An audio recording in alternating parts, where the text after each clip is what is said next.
भक्तामर जो भक्त को अमर बना दे, ऐसी भक्ति की ओर हम चलेंगे।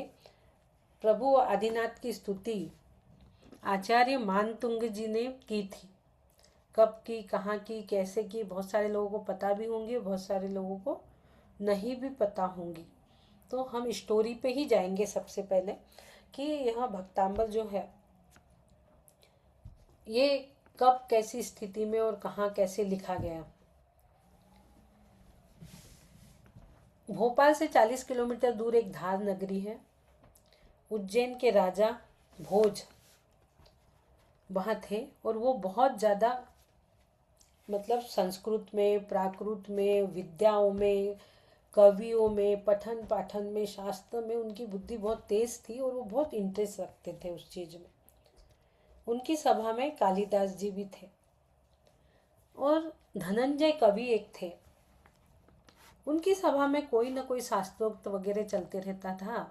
और एक दिन एक सेठ आए और उनका सुपुत्र छोटा सा वो भी आया और उन्होंने भी अपनी श्लोक और रचना सुनाई। वो छोटे से बालक ने बहुत सारे श्लोक मुखाग्र बोल दिए। यह देख के राजा भोज बहुत प्रसन्न और बहुत आनंदित हुए। तो उससे पूछा गया कि भाई ये तुमने कहाँ से सीखा। उसके पापा ने कहा कि आपने बच्चे को इतना ही सिखाया है। उसके पापा से पूछा राजा भोज ने कि आपने बच्चे को इतना ही सिखाया है कि और आगे भी कुछ सिखा रहे हो। तो बताया गया कि बच्चे को आगे भी बहुत सारी विद्या रत्न दिए जा रहे हैं और वो बहुत सारी विद्याओं का ज्ञान प्राप्त कर रहा है। तो कहाँ से कैसे कर रहा है, तो कहा गया कि एक नाम माला नाम का ग्रंथ है और उस ग्रंथ से वो पढ़ रहा है। तो बोले इस ग्रंथ के लेखक कौन है, तो धनंजय कवि बताया गया। लेकिन कालिदास को वो चीज भाई नहीं। कालिदास ने कहा कि ग्रंथ वंथ लिखना तो हम ब्राह्मणों का काम है, ये शूद्र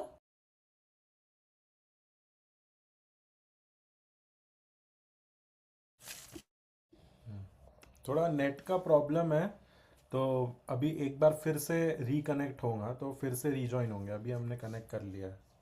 ये बार बार हो रहा है ऐसा। नहीं किसी को बना देंगे तो हो जाएगा क्या? नहीं। क्या? हाँ, कनेक्ट। हम्म।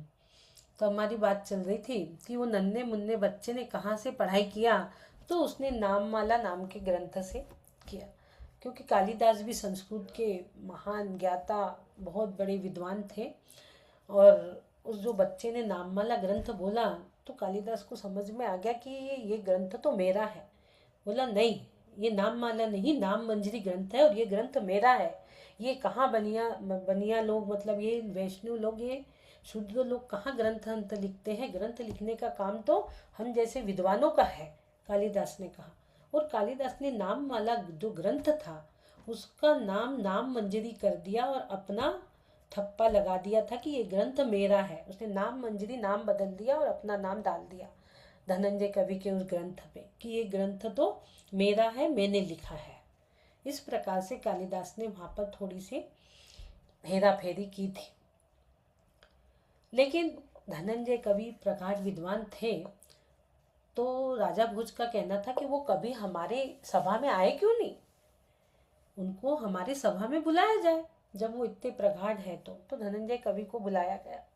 फिर कहा गया कि इनसे शास्त्रोक्त करो तो हमें समझ में आएगा कि नाममाला ग्रंथ किसका है, नाम मंजरी ग्रंथ है या नाममाला ग्रंथ है किसका है।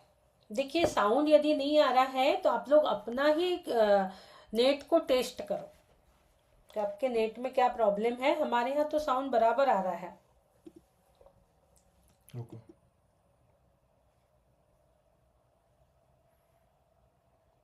एक मिनट। हाँ, तो नाममाला जो ग्रंथ था उस ग्रंथ के ऊपर, श्लोक के ऊपर शास्त्रार्थ हुआ और कालिदास देखने लगे कि अब तो भाई ये तो सब बता रहे हैं, क्योंकि उन्हीं का ग्रंथ था धनंजय का। तो एक समय जब ऐसा आया शास्त्रार्थ करते करते कि जब कालिदास को लगा कि मैं नहीं बोल पाऊंगा, तो कालिदास जी ने कहा कि मैं इनसे शास्त्रोक्त नहीं करता, इनके कौन गुरु है उनको बुला के लाओ, मैं उनसे शास्त्रोक्त करूंगा। इस प्रकार का उन्होंने आह्वान वहां कर दिया सभा में। तो फिर राजा भोज को कौन आपके गुरु है उन्हें बुलाइए का आदेश देना पड़ा। तो आचार्य मानतुंग जी थे उनके गुरु, जो कि जंगल में तपस्या कर रहे थे, एक जंगल में बैठ के तपस्या कर रहे थे। तो मानतुंग जी को बुलाया गया कि जाइए उन्हें बुलाया जाए।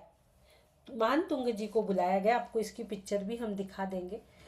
मानतुंग जी को बुलाया गया कि उन्हें बुलाया लाए। तो उन्होंने अपने सिपाही को भेजा जंगल में कि जाओ मानतुंग जी को बुला के लाओ। मानतुंग जी अपने साधना में बिल्कुल लीन, उन्होंने कुछ ध्यान नहीं दिया। राजा भोज के सिपाही वापस आ गए कि वो नहीं आए करके। तो राजा भोज को लगा मैंने आपको खाली हाथ भेज दिया, थोड़े रत्न जवाहर मोती की माला पैसे लेके जाओ, धन धान्य, तब तो वो आएंगे। इतने बड़े गुरु ऐसे कैसे आ जाएंगे खाली हाथ। तो वो बहुत सारी चीज़ें लेके भेजते हैं अपने सिपाहियों को कि जाओ सब थाल भर भर के लेके जाओ, मोतियों के हार और ये और वो। तो वो सब लेके जाते हैं, बोलते चलिए आपको राजा भोज ने बुलाया, ये भेंट आपके लिए भेजी है। लेकिन काक वीट सम लागे, जो भी संपदा थी वो जब हमारे मानतुंग जी मुनि बन गए तो उनको तो सब काक वीट सम लाग रही है कि कोई भी चीज़ उनके लिए सब कंकड़ पत्थर के बराबर ही थी। हीरा हो, जारत हो, मोती की लड़ हो, चाहे सोना हो, चाहे चांदी हो, उनके लिए सब कंकड़ पत्थर ही था। उन्होंने उसको भी ठुकरा दिया कि नहीं, हम दरबार में आ नहीं सकते और हम ये भेंट ले नहीं सकते। ये बात जाके जब सिपाहियों ने राजा भोज को बताई तो राजा भोज ने शक्ति से उन्हें पकड़ के लाने के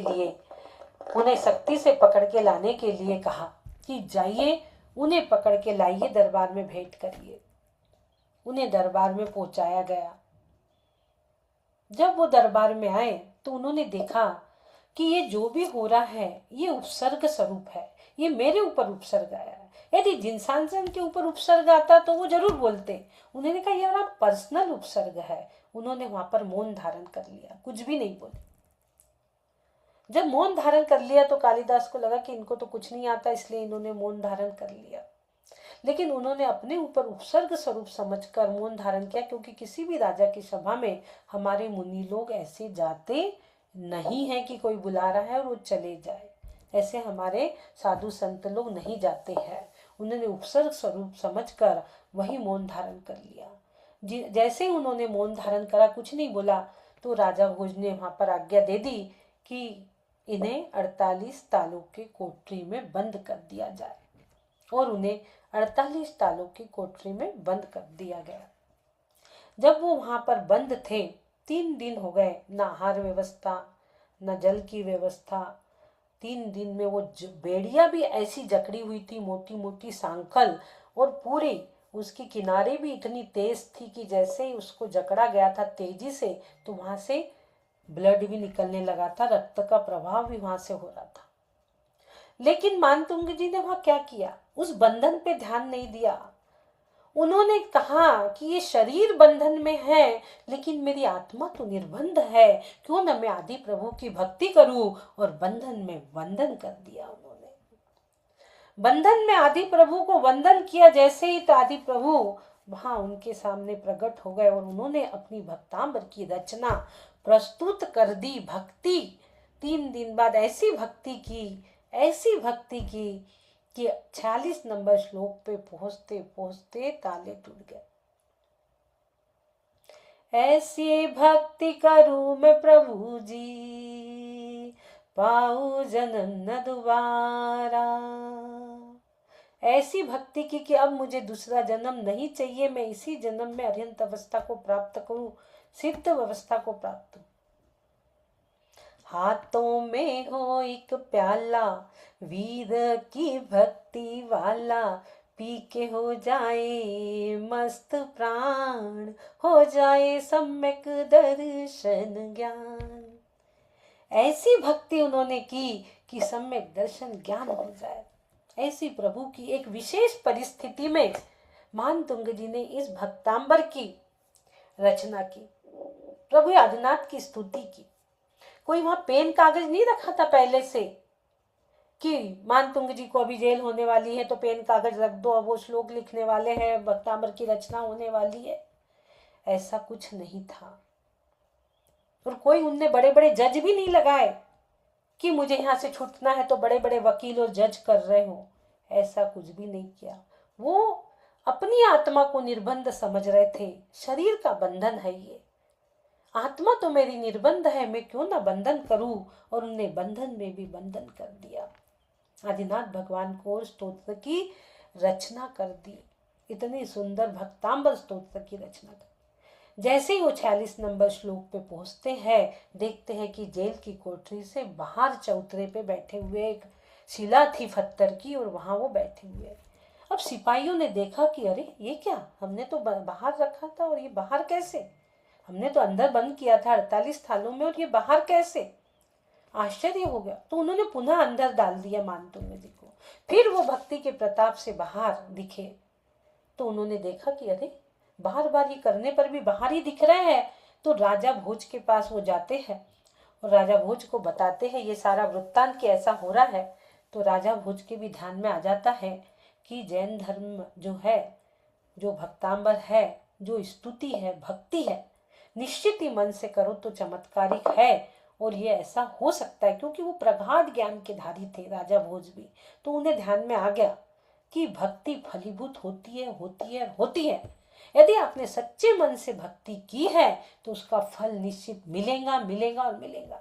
ए को मिल रहा, बी को नहीं मिल रहा, राजा को मिल रहा, अक्षय को नहीं मिल रहा, ज्योत्सना को मिल रहा, रेखा को नहीं मिल रहा, बट वाई, क्यों नहीं मिल रहा है, किसे मिल रहा, किसे नहीं मिल रहा। भक्ति तो एक ही है, बट हमारे अंदर क्या मिसिंग है उसे हमें ढूंढना है। हमने अपने अंदर क्या मिस किया है। भक्ति तो हम ओठों से सारे लोग कर रहे हैं, बट रंजना को फायदा हुआ, रेखा को नहीं हुआ, एकता को हुआ, संध्या को नहीं हुआ, क्यों। कहीं न कहीं हमारे अंदर भक्ति की रूपरेखा में कमी है। वही रूपरेखा, वो मिसिंग चीज की जोत जलाने हमें आए हैं। भक्तांबर तो आप लोग किसी से भी पढ़ सकते हो, लेकिन आपके अंदर आत्म जागृति, चेतना की जागृति करने का हमारा लक्ष्य है। तो ये यात्रा जो है आपकी 30 दिन की, इसमें हम आपको आपके अंदर की अंतर चेतना को जागृत करने का ही काम करने वाले हैं। 6वें 7वें शताब्दी का ये भक्तांबर श्लोक है। राजा भोज स्वयं मानतुंग जी के चरणों में झुक जाते हैं और स्वयं भी दीक्षित हो जाते हैं। ये दिगंबर के हिसाब की कहानी है, श्वेतांबर की थोड़ी सी अलग है। हम दोनों चीज को लेके चलेंगे, तो हम आपको पिक्चर दिखा देंगे श्वेतांबर के हिसाब से कैसी है और दिगंबर के हिसाब से कैसी। हमें दोनों का नॉलेज रहना चाहिए। क्यों? क्योंकि आचार्य मानतुंग जी पहले जब जन्मे थे तब ब्राह्मण थे, फिर उन्होंने श्वेतांबर धर्म का पालन किया, श्वेतांबर धर्म की दीक्षा ली, फिर उन्हें एक असाध्य रोग हो गया। वो एक दिगंबर मुनि के पास गए, उनके आशीर्वाद से उनका वो रोग ठीक हुआ। जब उनका वो रोग ठीक हुआ तो उन्हें विश्वास हो गया दिगंबर पे, तो दिगंबर दीक्षा उनने धारण कर ली। इसलिए आज भक्तांबर सिर्फ जैन ही नहीं, जैनतर लोग भी मानते हैं। क्या जैन, क्या अजैन, क्या दिगंबर, क्या श्वेतांबर, क्या तेरापंथ, सारे लोग, कोई पंथवाद इसमें नहीं है। हमारे यहाँ पर 500-600 वर्कशॉप इंडिया में हुए, अमेरिका में भी 20 वर्कशॉप हुए, और न्यूजीलैंड में भी हुए, उसके बाद नेपाल नहीं सॉरी मलेशिया में हुए। तो हर कोई इसको मानता है, जैन, जैनतर, हर कोई इसको मानता है भक्तांबर को। उसका वजह यही है, इसमें कोई पंथवाद नहीं है, 13 पंथ 20 पंथ, कोई पंथवाद नहीं है। और ये 6वीं शताब्दी का है। आचार्य मानतुंग जी ने जब देख लिया था, जब 45 नंबर श्लोक जो आज दुनिया करती है, उद्भूत भीषण, कल भी एक बहुत छोटे उम्र के, कल क्या बोलेंगे अपन, मैं यहाँ हूँ इसलिए कल बोल रही हूँ, आज सुबह ही बहुत छोटे उम्र की एक लड़की, उनके मिस्टर को कैंसर हो गया था और वो देह परिवर्तन हो गया उनका। बहुत छोटी उम्र के छोटे छोटे 2 बच्चे हैं। ऐसे हमें हर दिन फोन आते हैं, हर दिन हमें ये सुनने में मिलता। तो जो 45 नंबर में आया है जलोदर भार भुगना, तो हो सकता है कि उस समय ये जलोदर रोग काफी बड़ा हो, या मानतुंग जी ने अपने अवधि ज्ञान से जान लिया था कि पंचम काल के हम जैसे भोले भाले जीव के लिए भक्तांबर स्तोत्र जो पीस ऑफ माइंड हमारे लिए शांति प्रदान कर सकता है, और जो जलोदर रोग है वो इस समय तेजी से बढ़ेगा, कैंसर जलोदर रोग यानी कैंसर, जिसमें पेट में पानी भर जाते और हाथ पे बारीक बारीक हो जाते, तो वो तेजी से बढ़ेगा। इसलिए आचार्य मानतुंग जी ने जलोदर भार भुगना लिख दिया 45 नंबर श्लोक की रचना लास्ट होते होते, क्योंकि 46 में तो उनके ताले टूट गए, तो टोटल तो 52 है, लेकिन 4 को बहुत पावरफुल होने से गौण कर दिया और 48 को इसमें ले लिया है।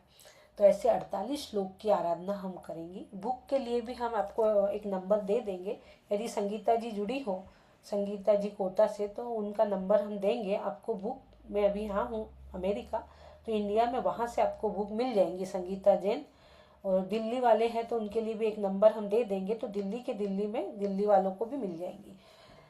हाँ, तो इस प्रकार से हमने ये आज भक्तांबर की कहानी आपको पहले बताई, क्योंकि बहुत सारी चीज़ें इससे रिलेटेड है। जैसे मंगलाचरण है, उसको कैसे स्टेप में और कब किया जाता है, हमने जो आज मंगलाचरण किया क्यों किया वो भी हमें लेना है, समय को भी हमें ध्यान रखना है। टाइम हमारा हो रहा है 11:30 हो गए, 1 घंटा तो हो गया, फिर भी हम थोड़ा ले सकते, ले लेना अभी तो 10-5 मिनट में हम आपको थोड़ी और जानकारी देंगे। ये हमारा 7वीं शताब्दी का भक्तांबर है। इसके पहले 5वीं शताब्दी में कल्याण मंदिर हुआ है। कल्याण मंदिर को आप यूट्यूब पे जाके सुन सकते हो, बहुत अच्छा हमने कल्याण मंदिर लिया है, जो कि आपको कहीं नहीं मिलेगा। बीजाक्षर, श्लोक, मंत्र, रिद्धि, उसके मीनिंग, एक एक मीनिंग के साथ हमने कल्याण मंदिर लिया है। अभी सुबह की क्लास में लिया था। आप लोग चाहें तो भक्तांबर जैसे आप यहाँ पढ़ रहे हो, ऐसे एक एक कल्याण मंदिर का श्लोक भी आप साथ साथ यूट्यूब से सुनिए, और यूट्यूब को लाइक करिए डॉक्टर अर्चना विजन का, और उस पर आप सुनिए, तो आपको कल्याण मंदिर भी साथ साथ हो जाएगा। उसके बाद सुबह हम 6 डाला लेने वाले हैं, उसमें भी आप जुड़िए। तो बहुत सारी चीज़ों का ज्ञान आपको घर बैठे बैठे मिलेगा और डीपली मिलेगा। देखो हमारे पास समय है, हमें कुछ नहीं करना, हमें बैठ के आराम से 1.5 घंटे क्लास लेना है आपकी। हमारे पास समय, हमें कोई जल्दी नहीं है कि कहीं जाना है, आना है या कुछ करना है। अमेरिका में तो और भी फुर्सत है हमें, इंडिया में तो हमें थोड़े काम भी रहते हैं। अब यहाँ आ गए तो यहाँ तो और फुर्सत है, हमें आराम से क्लास लेनी है हमें।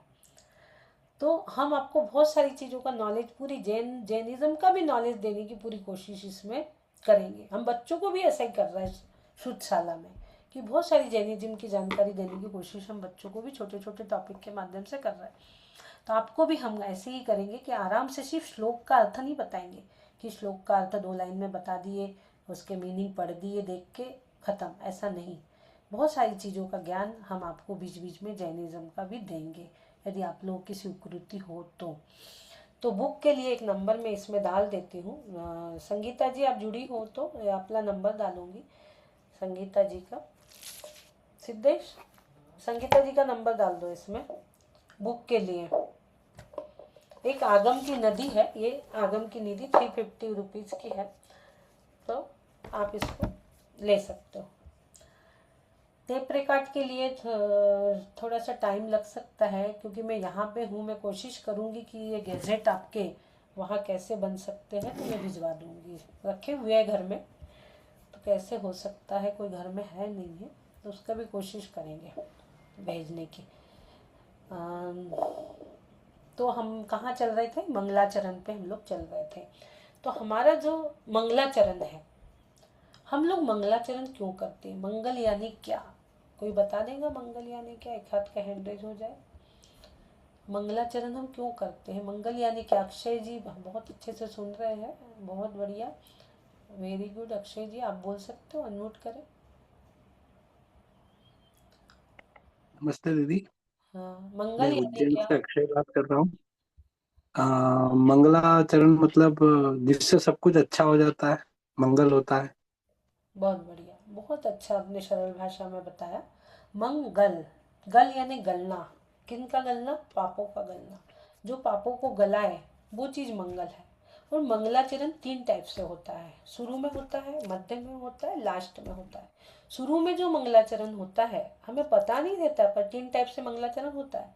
शुरू में जो मंगलाचरण होता है वो हमारा जो कार्य है, जो हम ये पाठशाला शुरू कर रहे हैं, हमारा जो हम ये ज्ञानशाला शुरू कर रहे हैं या भक्तांबर शुरू कर रहे हैं, कोई भी चीज़ शुरू करने के पहले मंगलाचरण होता है, वो निर्विघ्न संपन्न होए, इसलिए हम करते हैं।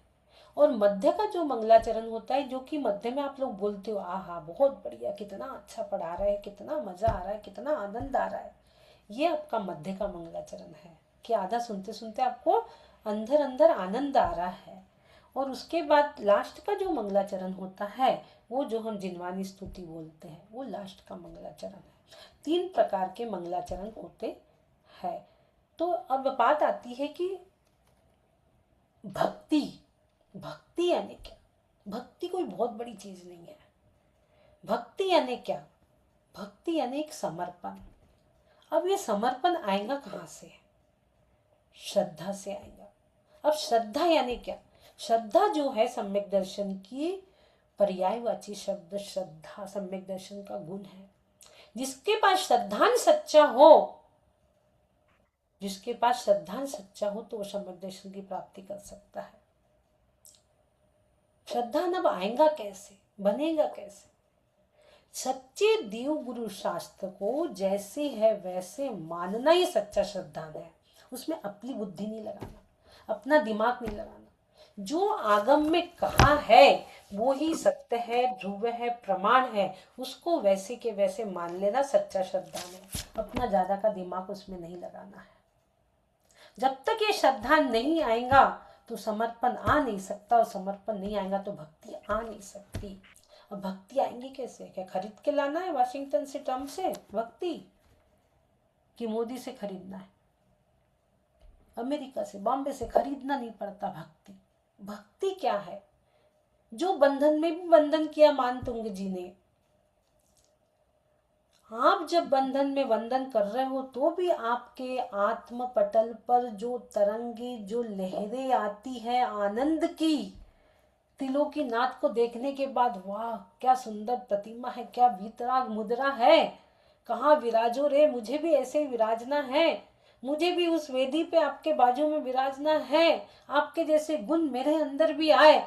ऐसी जो भक्ति आपके अंदर प्रस्फुटित होती है, उसको यदि शब्दों में गूथा जाए, वही भक्ति है, और कोई दूसरी भक्ति नहीं है।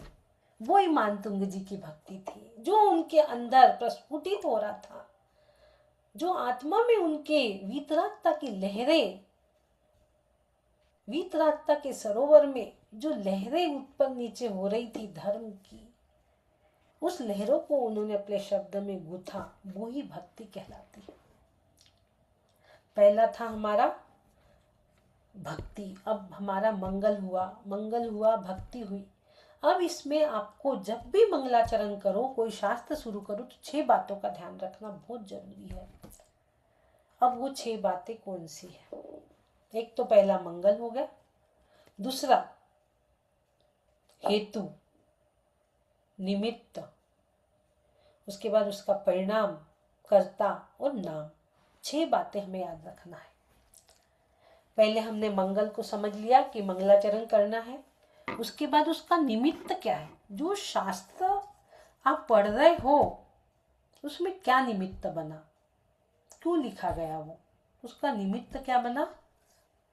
बंधन, बंधन उनका निमित्त बना। उसके बाद उसका हेतु क्या था? उनका हेतु अपनी ताले टूटवाना नहीं था, उनका हेतु क्या था? अर्हंत अवस्था को प्राप्त करना, और लोग जब ये पढ़े तो उनको भी वैसी ही शांति प्रस्तापित हो जैसी मुझे हो रही है। तो लोगों के पीस ऑफ माइंड के लिए उनका हेतु था। उसके बाद उसका नाम क्या है? भक्तांब स्तोत्र या आदिनाथ स्तोत्र इसे कहा जाता है। उसका कर्ता कौन? उसका कर्ता आचार्य मानतुंग जी है। ये 6 बातें हमें पता रहना चाहिए। एक और बचा है परिणाम।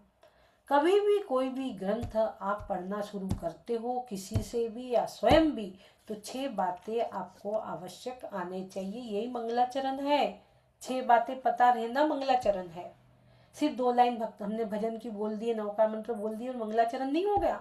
ये 6 बातों को ध्यान में रखना मंगलाचरण होता है।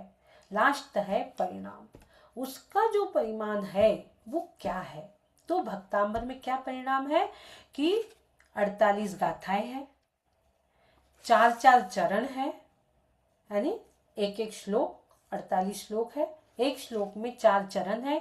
4 चरण यानी 4 लाइनें हैं। अब एक लाइन में कितने अक्षर हो गए?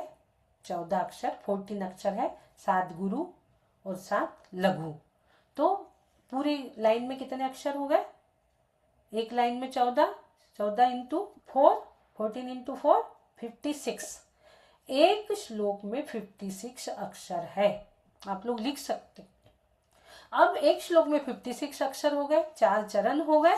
अब इसमें मात्राएं कितनी है? 56 जो अक्षर है इसमें 84 मात्राएं हैं। 56 अक्षर, 84 मात्राएं। 56 प्लस 84 कितना हो गया? 56 प्लस 84 कितना हो गया? 140। तो ये 140 mg की एक टैबलेट हो गई तैयार। जब आप परेशान होते हो तो 140 mg की गोली आपको खाना है 21 दिन तक, तो आप ठीक हो जाओगे। 140 mg की एक गोली आपको खाना है तो आप ठीक हो जाओगे, ठीक है।